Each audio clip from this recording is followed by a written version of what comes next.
I'll take some questions with the Secretary.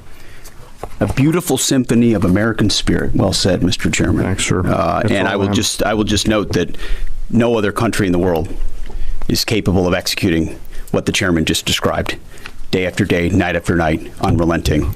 Well said. Thank you. Yes, sir. Alexandra Ingersoll, One America News. You talked, Mr. Secretary, you talked at the conference in Florida on Thursday that there was a 90% missile capabilities degradation and 83% drone degradation, and I know the chairman just repeated those numbers. We've seen the most amount of fighting these past 5 days. Is there any update to those percentages? And also, are you able to give any quantification of degradation to the enemy's nuclear capabilities yet?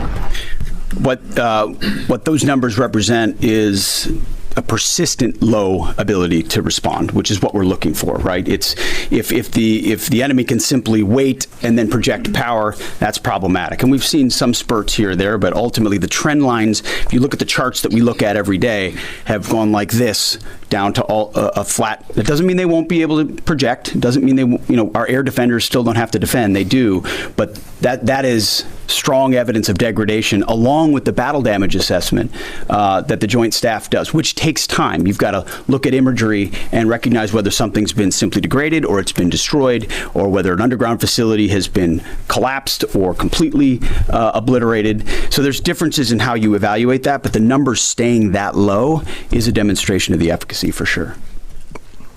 Yeah, Ryan. Thanks, Mr. Secretary. There's been reports that the new leader of Iran has been wounded. Do you know if this is true and what his condition is? And then another one, President Trump said he had a really good call with President Putin yesterday. Will Russia be aiding us in this conflict, and can you share anything on that? Well, the president, as I've said before, maintains strong relationships with world leaders, which creates opportunities and options for us in very dynamic ways. So the president said it was a good call. I was not on it, but those that were said it was a strong call, reaffirming hopefully the opportunity for some peace in Russia, Ukraine, and also a recognition that as it pertains to this conflict, they should not be involved. The first question was? On the new leader of Iran, there's reports that he's been wounded. Oh, the new leader of Iran.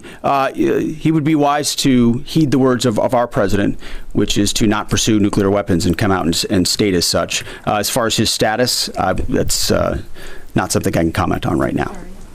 Yeah, right here. Great. Mr. Secretary, Eric Schmidt with the New York Times. A question for you first. Last week you talked about this being the beginnings of an air campaign that could last 3 to 8 weeks. Can you give us your assessment on where we are now? And Mr. Chairman, in any conflict, the enemy or the adversary adapts to the tactics it faces. Can you talk about the most challenging adaptation the Iranian military has made to the U.S. military? What challenges are you facing most right now? Thank you. I appreciate the question. Where we are is in a very strong place, giving the President of the United States maximum options. And from the beginning, from this podium, we haven't stated how long it will take. Our will is endless. Ultimately, the President gets to determine the end state of those objectives, right? But what he's said continually, and I want the American people to understand, is this is not endless, it's not protracted, we're not allowing mission creep. The president has set a very specific mission to accomplish, and our job is to unrelentingly deliver that. Now, he gets to control the throttle. He's the one deciding, he's the one elected on behalf of the American people when we're achieving those particular objectives. And so it's not for me to posit whether it's the beginning, the middle, or the end. That's his, and he'll continue to communicate that.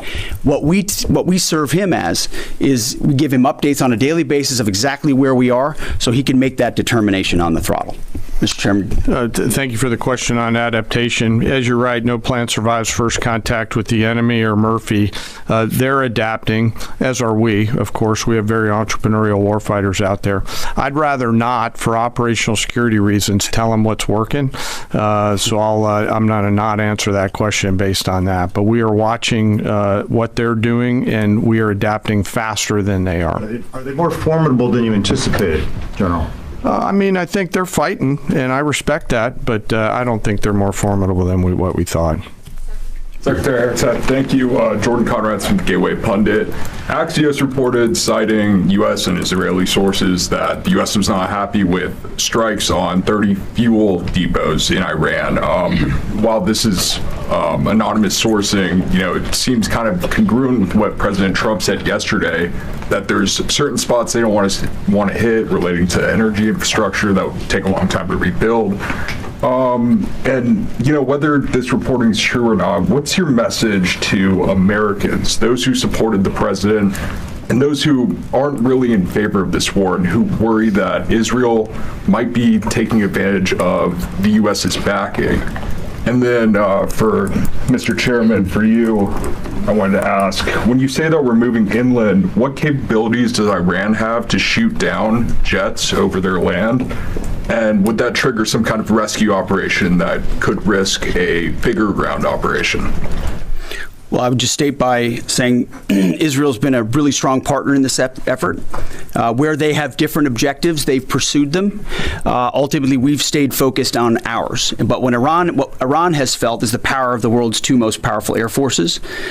In that particular case, those weren't our strikes or that objective, or that wasn't necessarily our objective. But the president has made it clear to those concerns that we're not getting pulled in any direction. We're leading. The president is leading. He's determining where we want to go, what the outcome will be, what the end state is, with a very keen eye. And I understand those concerns because I've heard from a lot of people who I went through 20 years of those wars myself, worried about getting dragged in, worried about mission creep, worried about nation building or democracy expansion.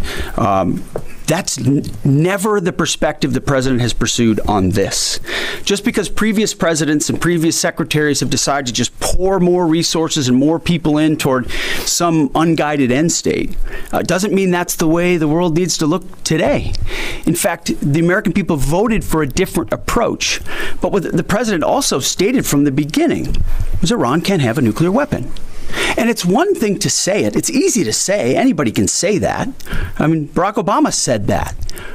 But to do something about it takes courage and resolve. But in that courage and in that resolve, you can also be very scoped in what you're trying to execute to ensure that the sacrifice of Americans, American treasure, American lives, all of those properly meet the objective that you're trying to accomplish. And certainly, as someone I talked out front about what the Iranians have done to our generation, yes, we're clear-eyed about it. But my job is to keep it scoped, given the directive to the president to accomplish the mission. Sir. Thank you for the question. Most of their higher-end surface-to-air missile systems are not factors at this point in time. We're able to move around fighters that are moving deeper with relative impunity. Always some risk out there. I don't want to say that there isn't, and we'll always maintain and retain capability of doing search and rescue type of things. But I don't want to get into the details. But thank you for the question. Shelley. Thanks, Mr. Secretary. President Trump told our team on the ground early this morning that the thing that has surprised him the most during the course of this operation so far has been the Iranian regime attacking countries that are not attacking them. I'm curious if that surprised you as well. And General, curious if you are open to the possibility of escorting vessels through the Strait of Hormuz, and if you could describe some of the challenges of doing so. Big mistake by the Iranian regime to start targeting its neighbors right away, exposing who they are and what they're all about, indiscriminate targeting, flailing recklessly at the beginning. I can't say that we anticipated necessarily that's exactly how they would react, but we knew it was a possibility. And I think it was a demonstration of the desperation of that regime then and that regime now, that they still think their pathway out is to try to alienate their Arab partners even more, who've instead decided to come to us and have been willing to go on the offense, have been giving us access, spacing, and overflight in a new partnership that will continue to remake the region the way that President Trump did with the Abraham Accords. So you're pushing those countries in our direction to support this effort, further alienating Iran. And I think it's worth underscoring. I see in the media banners that say, war expanding or war spread. It's actually the opposite. It's actually quite contained, and more of those countries are coming on side, recognizing that you can't live under a conventional umbrella with nuclear ambitions with a radical regime like that. Again, properly scoping the objectives in the process. And then you want to talk about the Strait? Sure. On the potential, if tasked to escort, we'll look at the range of options to set the military conditions to be able to do that. And then, like we always do with every potential mission, come to the Secretary and the President with both what are the resources required, what is the command and control required, and what are the risks, and how do we mitigate those risks. So we're looking at a range of options there, and we'll figure out how to solve problems as they come to us. But I would reiterate also to add to what the chairman said, the truth the president posted last night about that, saying if Iran does anything to stop the flow of oil within the Strait of Hormuz, they will be hit by the United States of America 20 times harder than they have been hit thus far. He goes on to say, death, fire, and fury will rain upon them. You've seen the truth and read it. But he takes very seriously the condition of that straits. We have capabilities that no other nation on earth has, and we're certainly working with our energy partners across the administration to control for that. That's part of that scoping of this. The world needs to understand this doesn't have, this isn't intended to be, nor is it something that will expand. We know exactly what we're attempting to achieve here, scoped properly, and the American people can count on that for sure. Thank you so much, Secretary Hegseth. President Trump has long said that he wants to minimize the loss of life in war, which wherever it occurs in whatever country, which so many people obviously appreciate. Can you detail the specific measures the Pentagon is taking to minimize civilian casualties and strikes inside Iran? And secondarily, is the Pentagon prioritizing replenishment of precision-guided munitions, long-ranged strike weapons, or air defense interceptors? And can you share any details on which systems are being prioritized? Yeah, seeing it from the inside every single day, including this, no nation takes more precautions to ensure there's never targeting of civilians than the United States of America. From the boat strikes in the Caribbean, where every single strike is assessed to this campaign here, no nation in the history of warfare has ever attempted in every way possible to avoid civilian casualties. And frankly, that's a point that just isn't appreciated enough. Where things happen that need to be investigated, we will investigate to the question shouted in the back. That it's not, open source is not the place to determine what did or did not happen. We take things very, very seriously and investigate them thoroughly, which takes time, and which is why it does take time.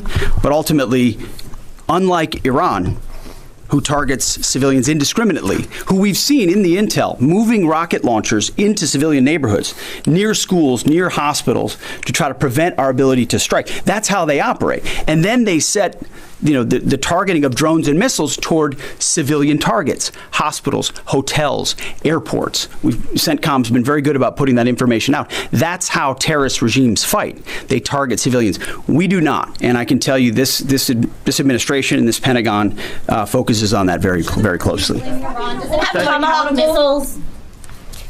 Does that mean you will hold someone accountable if it turns out that that was a Sir, this US morning munition the Iranian government is saying a lot. They continue to say they're prepared for a long war.